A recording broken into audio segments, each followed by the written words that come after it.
Бул 12 жылдан бери ушул шериктеш мамлекеттердин алкагында өткөрүлөт экен.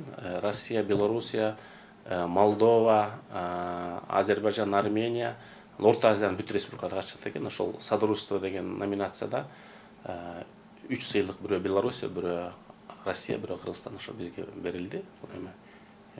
Жупуну сыйлык болсо да кубанычтуу окуя. Мен ушулга мындай дем берди окшойт. Биз Китеп палатасынын төрагасы менен жана Рухеш сайты менен сүйлөшүп атабыз. Эмдик жылы Кыргызстанда ошондой сыйлык учтуралы деп. 18 жаштан 35 жашка чейинки жаш акындар, жаш жазуучулар үчүн, жаш котормочулар, анан балдар адабияты үчүн жакында Кудай буйрса жобосу чыгат. Китеп буга чейин бул китеп өзү мен бала кезде Расул Гамзатовдун Майдагастан деген китебин орусчада, Аман Токтоловдун котормосунда кыргызчада бир далай жолу окуттум.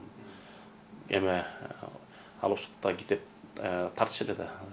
Айрылып калса кайра чаптап, кийин ошо китептин жарымы жатаканада студенттикте калып, Гамзаттын улуу чыгармасын ушу менин Дагестаным өзүнүн кичинекей айылы аркылуу бүт Дагестан элин дүйнөгө даңаза кылып берген да. Эми кандай деңгээлде жазылды аны эл бага берет болуш керек. Бирок ошол 2002 жылы жарык көрүп а дегенде. Анан ал бүткүл дүйнөлүк банк бул китепти бүт мектептерге сатып алган, кошумча христиан окуу китеп атат. Анан 2004 англисче чыккан. Андан бери 5 жолу орусча которуп, 5 жолу кайра басылды.